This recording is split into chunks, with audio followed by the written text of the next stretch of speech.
다정한 세상을 위해 사업합니다 라는 슬로건으로 일을 하고 있는데요. 다정한 세상을 만들고 싶은 이유가 다정함의 힘을 알았기 때문이에요. 제가 말하기를 강의하면서 많은 변화가 있었는데요. 예전에는 제 권리를 지키고 싶고 피해를 보지 않고 싶은 게 컸어요. 말을 되게 못했거든요. 불만이 있어도 참았고 내가 슬프거나 좀 힘든 일이 있어도 말을 삼켰던 사람이었어요. 근데 식당에 가거나 길에서 좀 무례한 사람을 만나면 별론 거예요. 그들한테 언젠가는 저도 또박또박 말을 하고 싶었어요. 예를 들면 식당에 가서 탄 음식이 나와요. 그러면 저는 종업원을 불러서 바로 얘기를 했어요. 탔잖아요. 이렇게 냉정하게 이야기를 하는 사람이었어요. 마치 당신네가 지금 이게 잘못됐다라고 바로 시정하라는 식으로 이야기를 한 거죠. 그러면 순간에는 죄송합니다 하면서 스테이크를 뭐 바꿔준다든가 할 수 있어요. 그렇다고 그 가게가 개선이 될까요? 사실 잘 모르겠어요. 저 역시 불쾌하기 때문에 두 번 다시는 가지 않는 경험도 있었어요. 그리고 지금의 저는 어떻게 바뀌었냐면 그렇게 따박따박 말해봤자 큰 변화가 일어나지 않는다는 걸 느끼고 새로운 방법을 찾았는데 그게 바로 다정하게 말하는 거였어요. 이제는 식당에 가서 음식이 상한 게 있거나 머리카락이 있거나 뭔가 있잖아요. 그러면 불러요. 웃으면서. 그런 뒤에 사장님 이렇게 알려드려요. 마치 제가 뭔가를 발견해서 미리 알려드리는 것처럼 이야기를 합니다. 누구든 제 표정을 봐도 이상한 음식이 나왔다는 걸 눈치채지 못하게요. 왜냐면 이거 너무 상했어요. 이런 말 하면 그 한마디로 다른 손님들도 들을 수 있고 불쾌할 수도 있고요. 또는 그 가게의 영업에 지장을 미칠 수도 있잖아요. 그런 건 원치 않았어요. 어릴 때는 전 거기까지 생각하지 못했거든요. 그래서 조용하게 이렇게 손짓만 합니다. 그러면 사장님은 감사한가 봐요. 저한테 더 많은 반찬을 내어주신 적도 있었고요. 그런 다정함을 같이 겪다 보면 그 식당에 또 가게 되더라고요. 그래서 이제는 어떤 민원을 이야기를 할 때도 저는 굉장히 친절하게 얘기를 합니다. 또 깨달은 건 그들이 잘못한 게 아니라 실수였거나 또는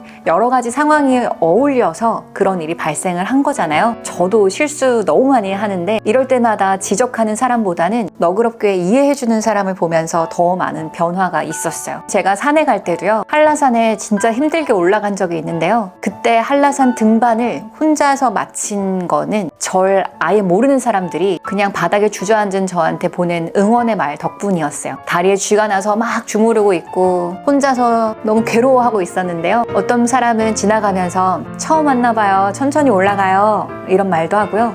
또 어떤 분은 귤도 내어주면서 좀 쉬면서 먹으라고 천천히 올라갈 수 있다고 이야기를 하고요. 또 어떤 분은 신발까지 벗어서 스트레칭을 어떻게 하는지를 보여주시더라고요. 저는 그런 친절에 너무 어색했지만 되게 고마웠어요. 그 말 덕분에 백록담도 올라가고 내려왔고요. 그 추억 덕분에 여전히 한라산 혼자 가는 것도 되게 좋아하게 됐어요. 지금은 한강을 되게 많이 달리는데요. 러너들이 보이면 또 반가워요. 저도 응원을 보내고 싶은데 매번 상대방이 먼저 응원을 해줘요. 며칠 전에도 어떤 분이 파이팅! 외치고 가는 거예요. 그때 또 감사했어요. 저도 러너가 보이면 먼저 응원을 해보자 이런 마음을 먹게 됐는데요. 이거 역시 다정함 큰 거죠. 저는 기업 강연을 자주 나가는데요. 제 리더들을 주로 만납니다. 임원이나 또는 경영진 그리고 팀장급을 봐요. 그러면 꼭 연말에 피드백도 줘야 하고 이 성과에 따라서 달라지는 것들이 있잖아요. 그럴 때마다 어떻게 하면 피드백을 잘 줄 수 있을까 이런 고민을 많이 하더라고요. 어떤 분은 자극을 줘야만 변화하지 않을까요? 그 사람이 잘 못하고 있는 게 뭔지 정확하게 말을 해줘야만 변화하지 않을까요? 라고 말하는 경우가 있어요. 예를 들면 이것밖에 못해요? 더 할 수 있지 않아요? 이렇게 얘기를 하면 부정적인 말이지만 자극받아서 좀 더 힘낼 수 있지 않겠느냐 이런 거죠. 그 상황에서 불쾌해서 기분 나빠서 이겨보겠다는 심정으로 열심히 할 수는 있어요. 하지만 그 사람을 다신 보고 싶지 않겠죠. 저도 그런 선배가 있었어요. 호랑이처럼 무섭게 저를 혼내고 다그치고 일을 알려주는 사람이 있었는데요. 일을 배운 건 좋았지만 그 사람은 그렇게 썩 좋진 않았어요.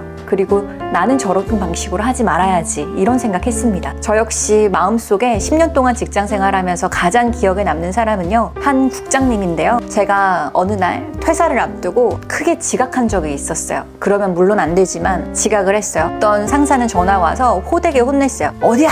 너 뭐...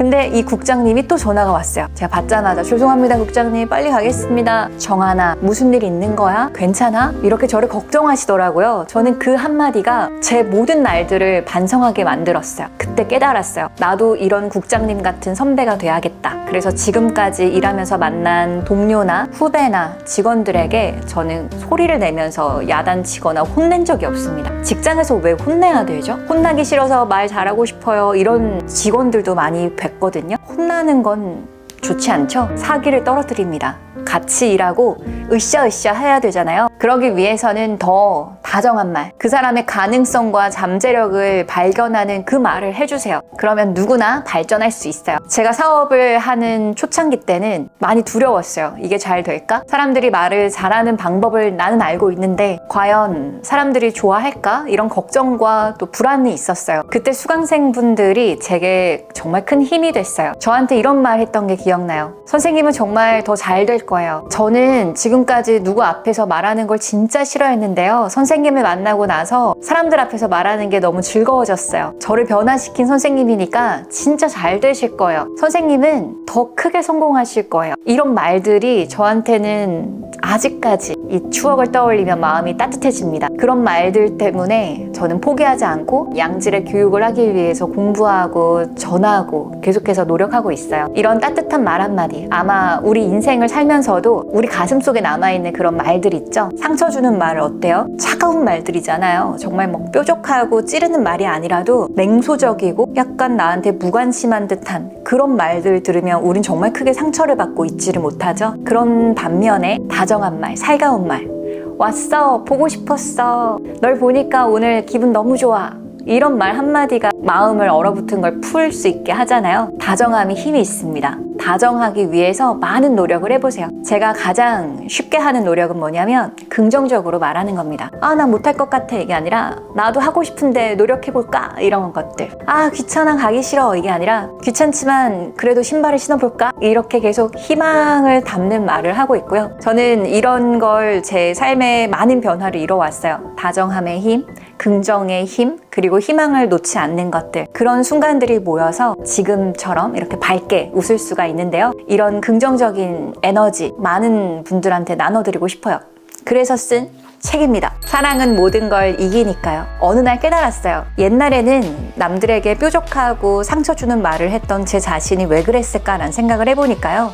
실제로는 그들이 미웠거나 했던 것보다 제 자신을 덜 사랑했더라고요. 나의 못난 구석을 타인한테 발견했을 때 내 모습이 보이니까 화가 나는 거예요. 그런데 나를 사랑하는 연습을 많이 했습니다. 얼굴 보면서 웃어주는 거, 오늘 하루도 살아있구나 하며 감사해 하는 거, 내가 갖고 있는 이 많은 것들에 모든 걸 소중해 하는 것들. 그러다 보니까 점점 제 자신을 사랑하는 마음이 커졌어요. 그렇게 친절, 배려, 희망, 사랑, 이 모든 것들이 크게 사랑이라는 걸 깨달았어요. 사랑은 모든 걸 이기니까요를 보면은 나를 어떻게 사랑할 수 있는지, 그 사랑이 어떻게 타인에게까지 확장할 수 있는지 알 수 있을 거예요. 또 하나는 정말로 세상이 되게 환해 보여요. 옛날에는 이렇게 음울하기도 하고 제 마음에 구름이 끼어 있으면 오늘 하루가 심란하고 이랬는데요. 지금은 제 마음에 환희와 이런 기쁨이 가득 차다 보니까요. 아침에 눈을 뜨면 신나요. 왜 강아지는 그런다고 해요? 아침에 눈 뜨면은 막 이렇게 빨빨거리고 주인한테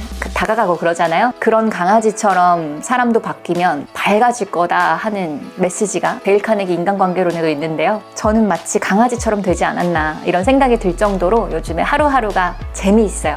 물론 지치고 힘든 날도 있지만 그럴 때마다 어떻게 하면 다시 다정함을 찾을 수 있을까, 이런 방법들도 저는 찾아서 계속해서 좋은 기분을 유지하고 있어요. 그것도 역시 이 책에 나와 있으니까요. 보면서 용기와 사랑의 힘을 느끼시길 바랍니다.